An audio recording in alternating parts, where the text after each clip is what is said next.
I earned my degree online at Arizona State University.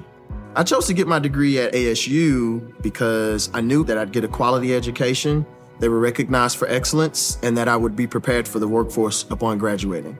To be associated with ASU, both as a student and alum, it makes me extremely proud, and having experienced the program, I know now that I'm set up for success. Learn more at asuonline.asu.edu. Hey gunfighters, God willing I will be in Norway soon. I asked for some help from the patrons and some episodes I thought would be good to broadcast again. So this is recycled content for all you environmentalists out there. I appreciate you guys. Hopefully you enjoy the content. There will be some new episodes sprinkled in throughout the next couple of weeks. Enjoy. Well, hello there, gunfighters. Saddle up for Gunfighter Life, where we talk about guns and gunfighting the right way with Almighty God at the center, Judeo-Christian values, and real-world first-hand experience. Truck guns. That's what we're going to talk about today, truck guns. For today, a little bit about the why, and handguns for truck guns. See, I did an episode a while ago. It was a very popular episode. You can go back and search for it, just called Truck Guns. If you search Gunfighter Life and Truck Guns, if you want the old school episode, you can get that one. But it was a popular episode, and I got requests for it. It's been brought up as a favorite episode, and I thought, how can I do this, but do it fresh? I think I'm going to do it as a series. So make sure you're subscribed and following the show. If you've listened, if this is not your first rodeo here, you've probably heard the bio. I'll do a quick abbreviated version and then expound a little bit on how that relates to vehicles and guns. U.S. Marine Corps combat veteran. After my combat tours, I also served as an urban warfare instructor for the United States Marine Corps under Mojave Viper. Also served in the U.S. Army, both full-time and part-time National Guard, primary infantry, but also served in cavalry. I should say my MOS in the Marine Corps is also infantry, specialized infantry. Also law enforcement, L.A.P.D. I worked regular assignments and more specialized assignments. I've been a private contractor for a 3-letter government agency I won't specify. I've been the commander of a tactical team to stop active shooters. That was our prime directive in a large metropolitan area. Professional gunfighters there to stop active shooters. I was blessed to be the commander of that. There's a few other things in my bio, but I think for vehicle guns, truck guns, that's mostly what I'm going to talk about. I may bring some other stuff into the episode, but as you might imagine, in the Marine Corps, both in actual service and, well, I guess still actual service, but in my time as a warfare instructor, urban warfare for a Mojave Viper, you might imagine there was quite a bit of convoy operations and urban operations having to do with vehicles and getting out with weapons. And using weapons in an urban environment and in conjunction with vehicles, mounted, dismounted.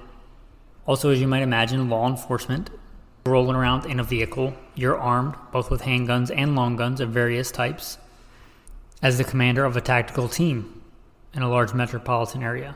Sometimes we'd have to go in pretty hot and heavy to an area where there's a threat, mount it and dismount quickly.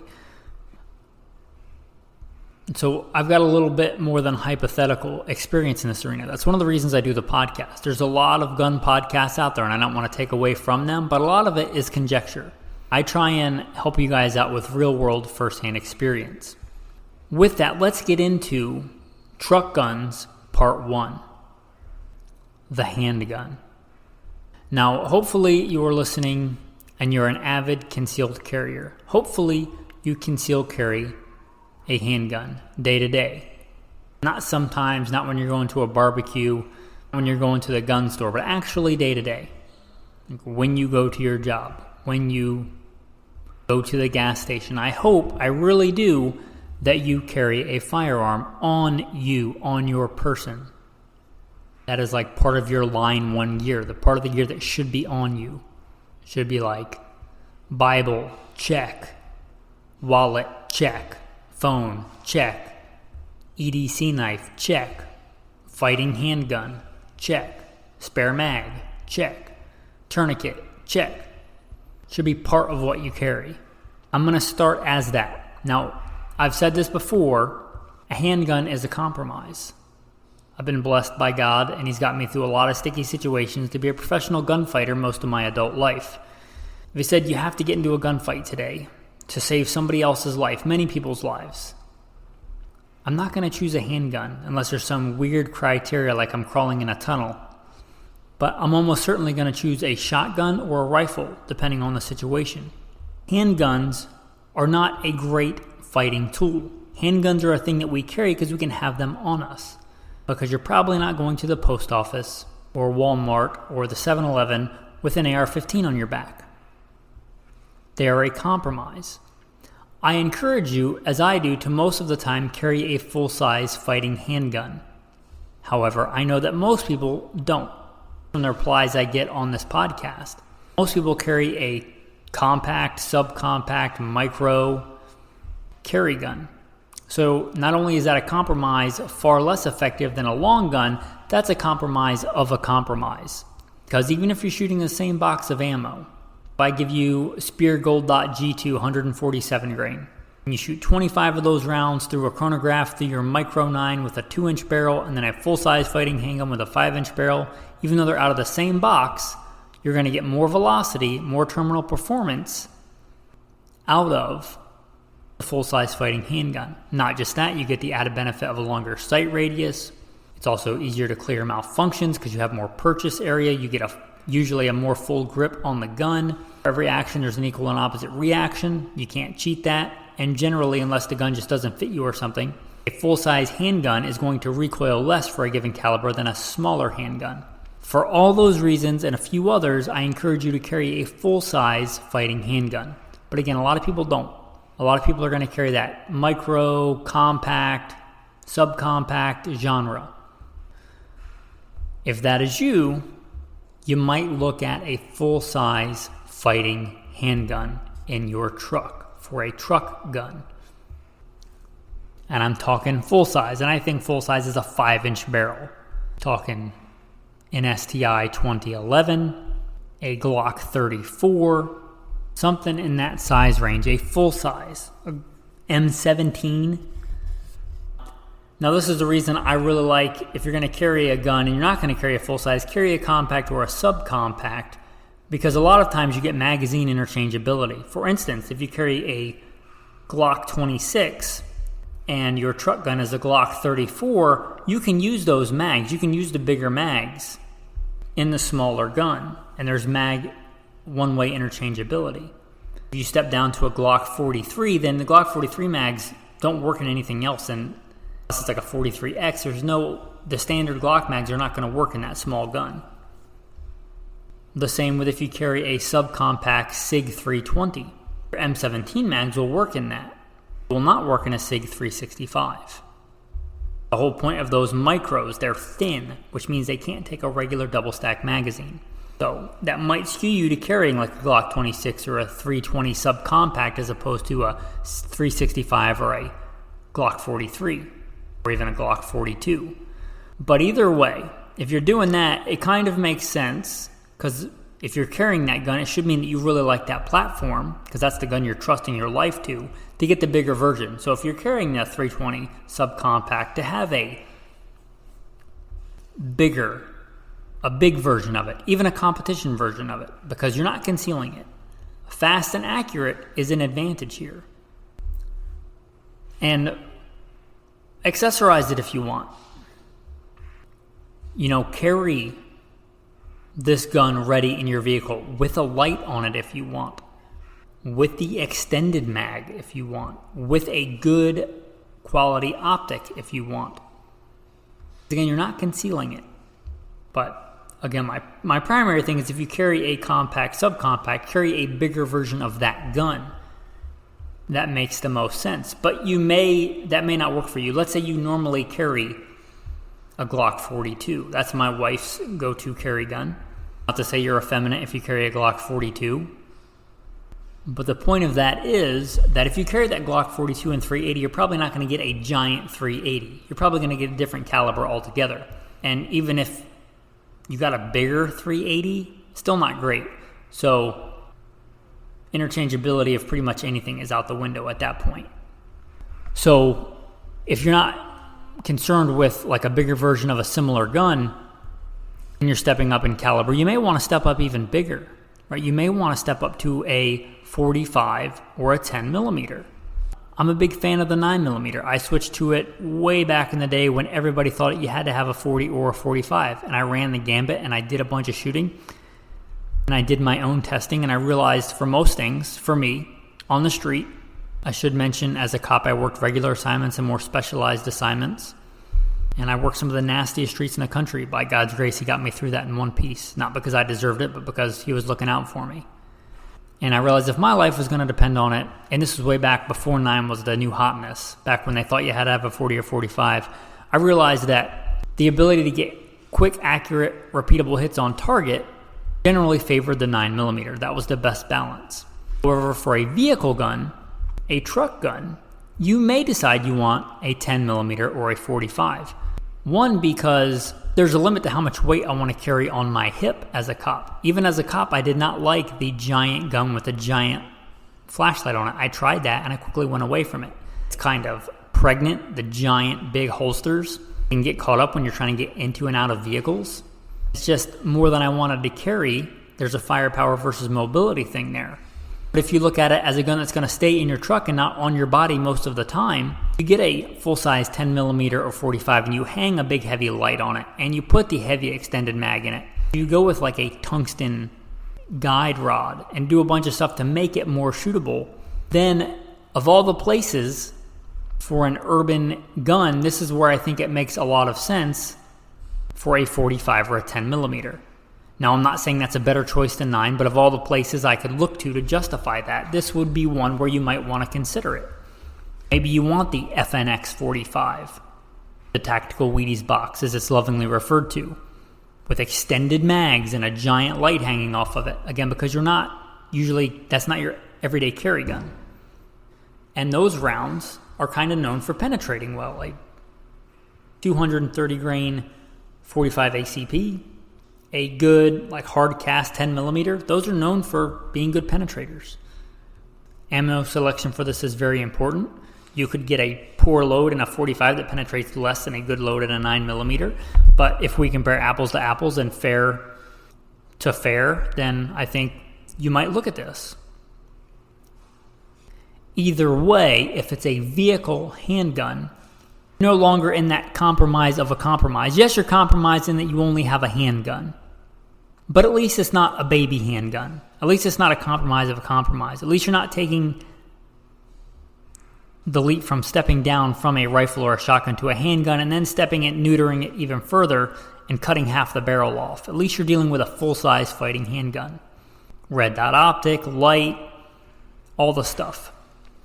And then that raises a couple of questions. How does one do this? How does one carry this? Well, that really is very individualistic based on you, based on your vehicle, how much you're comfortable and where you're comfortable leaving it in your vehicle. Because I tell you one thing, this shouldn't take the place of a carry gun. Because let's say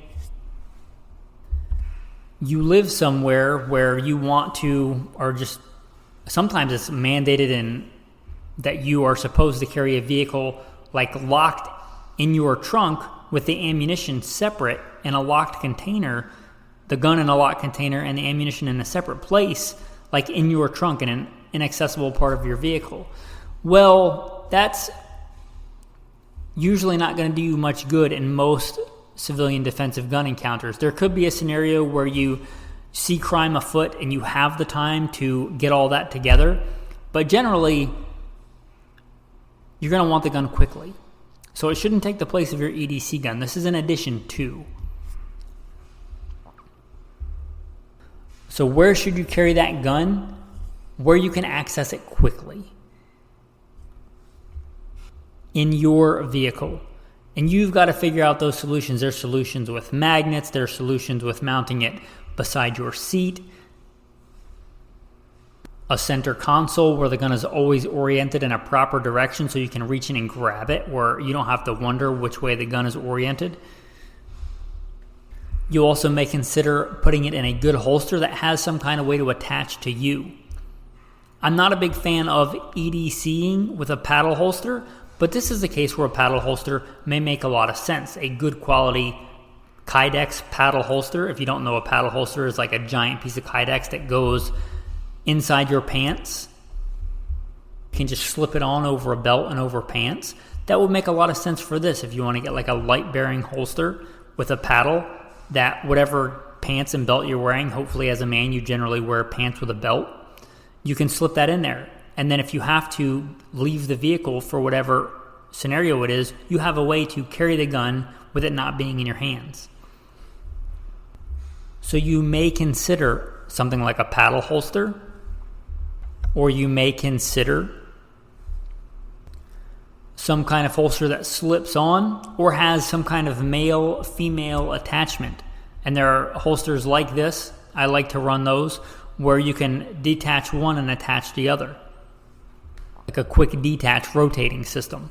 So that if you're carrying your regular size gun and you want to switch to a different gun, you literally just do the quick detach, put the new gun on, and you're ready to rock and roll. If it doesn't take the same mags, you may look at a similar system. They do make mag pouches that can clip on your belt or that have a similar paddle system where you slip them on so that you have this gun and at least one spare mag. You might as well have several in your vehicle because you're not carrying them. That's one way to do it. And if you have to dismount with the gun still stowed for whatever reason,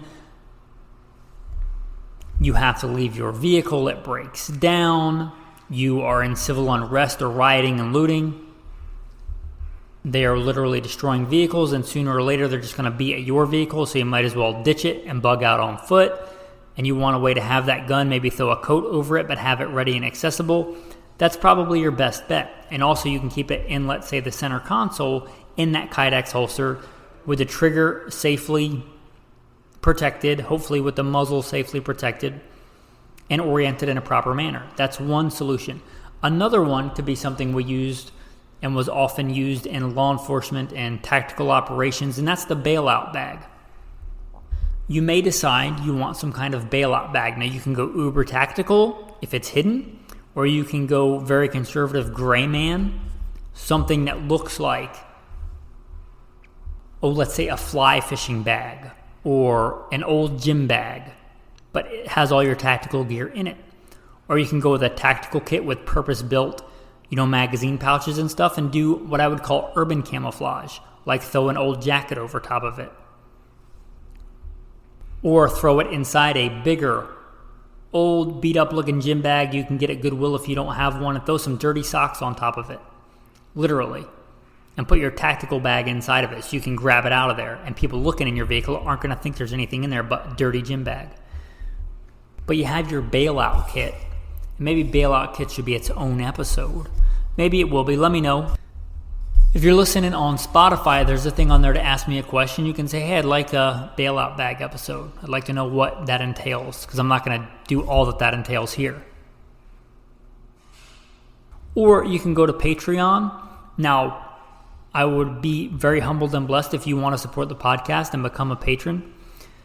However, even if you don't, you can go to the Patreon page. There should be a link in the show notes. You can scroll through. Most of that stuff is just for patrons, but there's an open post that says questions in big red letters. You can ask me a question on there. About this, about truck guns, about whatever. But if you want that, let me know. But anyway, getting back to the bailout bag. So you have your full-size fighting handgun in there, oriented in such a manner that you can reach in and grab it and you're ready to rock and roll. You might consider some kind of sling bag. The advantage of the sling bag is if you have the bug out bag, you can throw it on your back, and the sling bag can go around front, and you can have it unzipped so that nobody knows what's in there, but you can reach in and you have access to that full-size fighting handgun. I would still have it in a holster, even if the holster, you have it rigged, and there's many ways to do this. So you rig the holster so it stays in the bag when you go to pull it out. But just for the protection of the gun and beating it around, I would have it in the bag in a holster, but you have it oriented in there so you can reach in and grab it when it's slung the way that you want it slung, and like anything else, you got to train with it. Don't be an Amazonian, meaning don't just buy a bunch of cool tactical kit and throw it in your car with your Gucci gun in it and then think you're ready for season 1 of The Walking Dead to commence in real life. That's a fantasy. You have to train with your kit. Anyway, you got your gun, you got your bailout bag, you have, again, a few spare mags, maybe even throw in a whole extra box of ammunition. The other stuff that goes in a bailout bag, a tourniquet. Anyway, you get the idea. Perhaps depending on your vehicle, you can squeeze that in between your passenger seat and the center console so that you can reach over and grab it. And also hide it by like maybe throwing a jacket over it so that most people will just think you have your jacket there. It's another good way to accomplish this.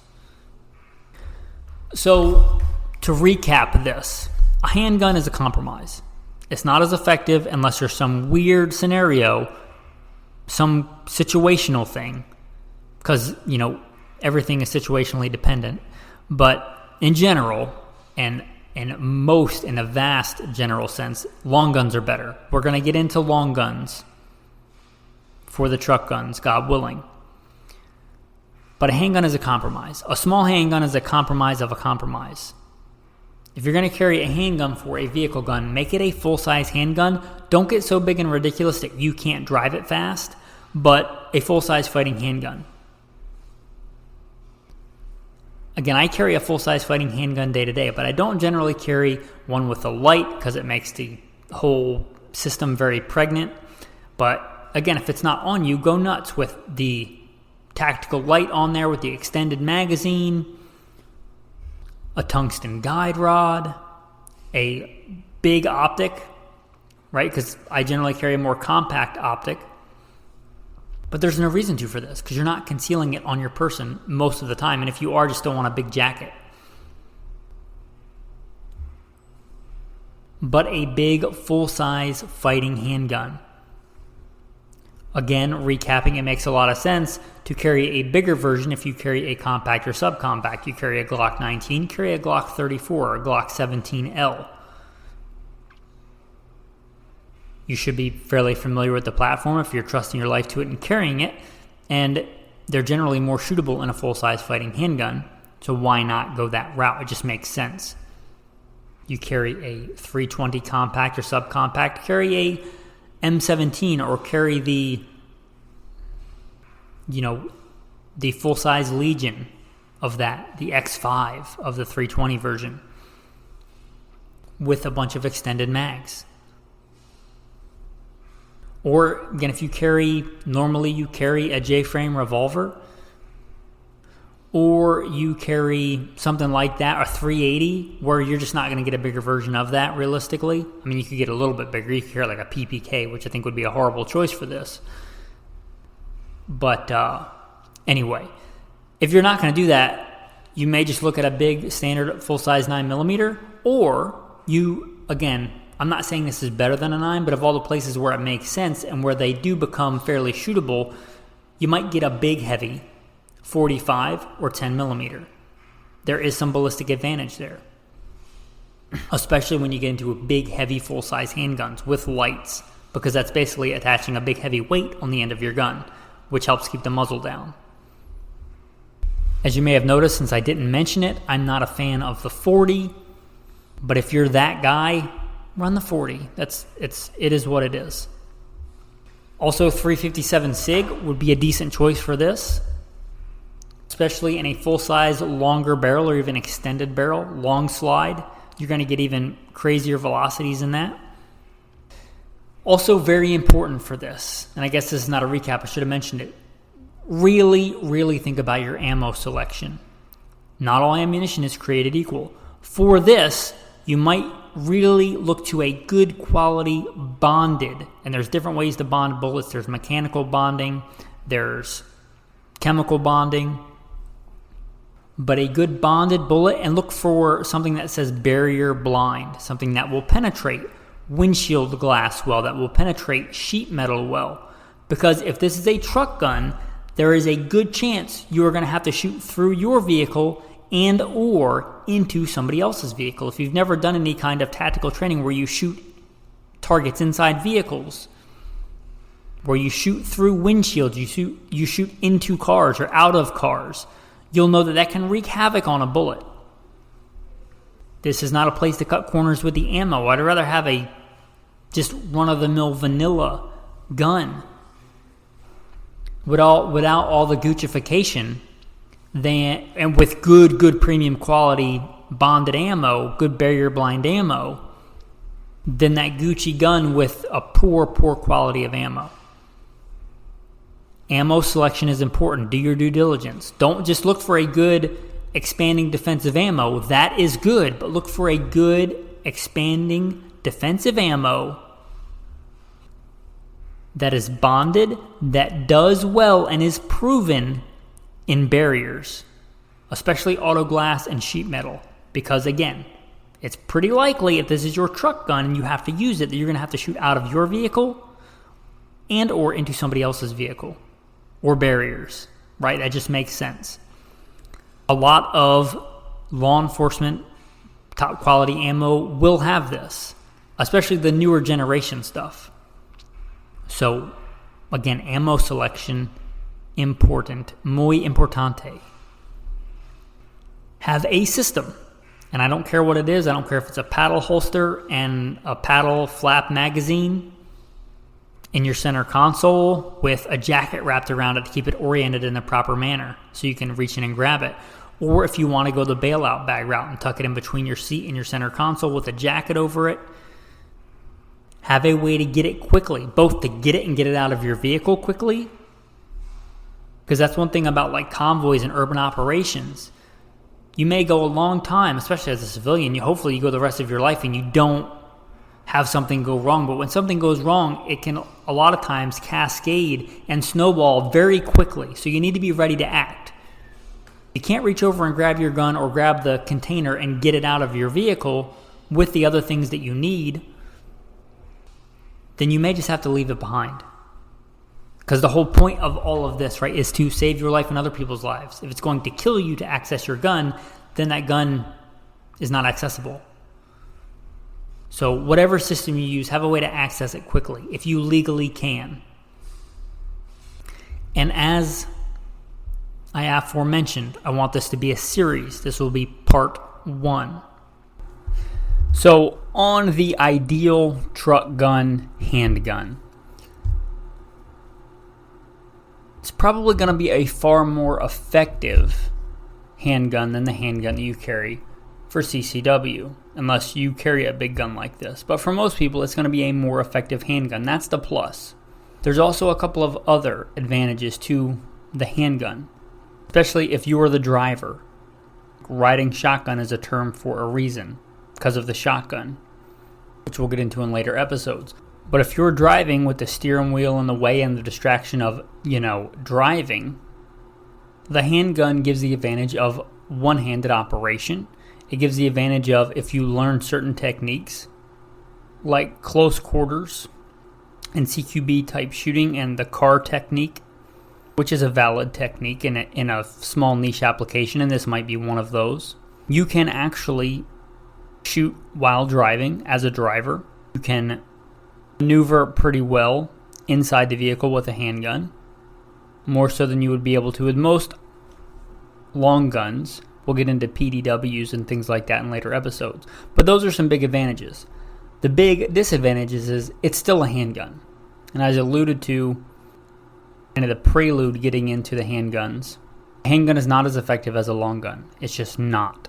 You're not, even with a big full-size fighting handgun, unless you go with something ridiculous, like a single-shot .22 rifle, right? It's not as effective as a long gun. It's not. It's not as effective for terminal performance, for range, for shootability. So that's the other side of that coin there.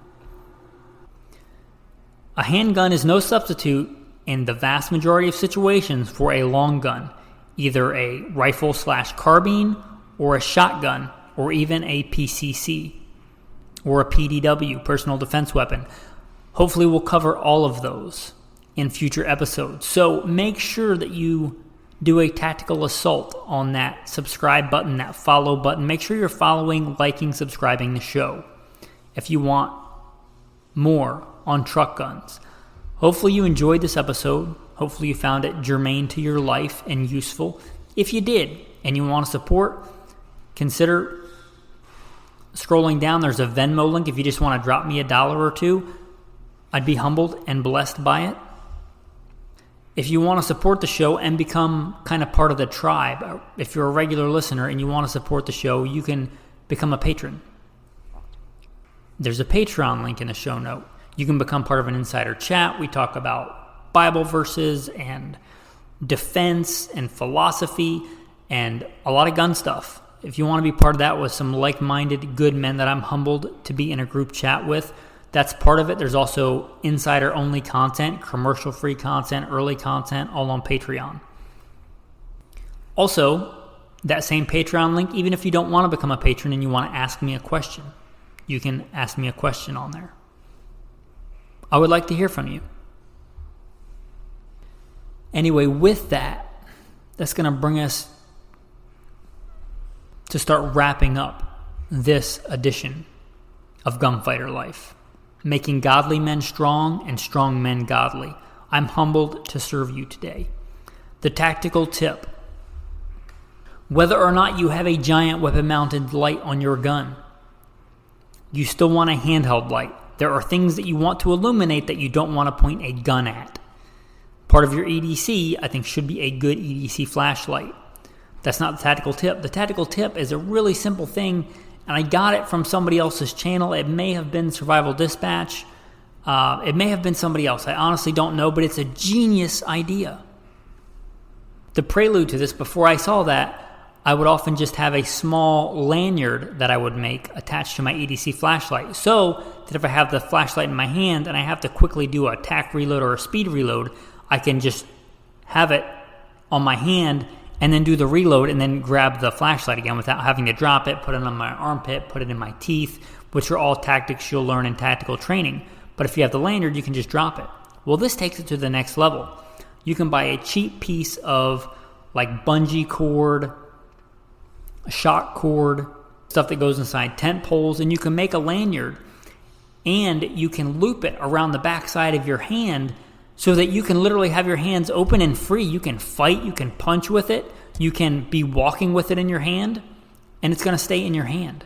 Genius. You just wrap it from the back part of the flashlight where the clip is to the front part of the flashlight for most EDC flashlights and clip it on and it stays in your hand. Genius. Anyway, that's your tactical tip of the day. Your tactical verse of the day. I'm going to read starting in Exodus 23 for the tactical verse of the day. You shall not circulate a false report. Do not put your hand with the wicked to be an unrighteous witness. You shall not follow a crowd to do evil, nor shall you testify in a dispute so as to turn aside after many to pervert justice. You shall not show partiality to a poor man in his dispute. If you meet your enemy's ox or his donkey going astray, you shall surely bring it back to him again. If you see the donkey of one who hates you lying under its burden, and you would refrain from helping it, you shall surely help him with it. That's the verse of the day. Here's your pocket sermon for the day. Don't be so focused on your own safety that you totally disregard everybody else's safety. If you see somebody on the side of the road and you think they genuinely need help and you can help them, then you should help them. And I've struggled with this because honestly, in like a big metropolitan area, which I've had to live in for jobs in times past, you literally can't stop and help everybody broken down on the side of the road because you literally would never get to work. Like you couldn't have a job. That would be your full-time job. But when you can, when you have the opportunity, or when it looks like they actually right now need help, don't be so focused on your own safety that you disregard the safety of others. What does Jesus say is the first and second commandment? Hear, O Israel, the Lord our God, the Lord is one, and you shall love the Lord your God with all your heart, with all your soul, with all your mind, and with all your strength. This is the first commandment. And the second like it is this: you shall love your neighbor as yourself. There is no other commandment greater than these. Very simply, men, and very powerfully, love God, love yourself, love your neighbor. Have a blessed day.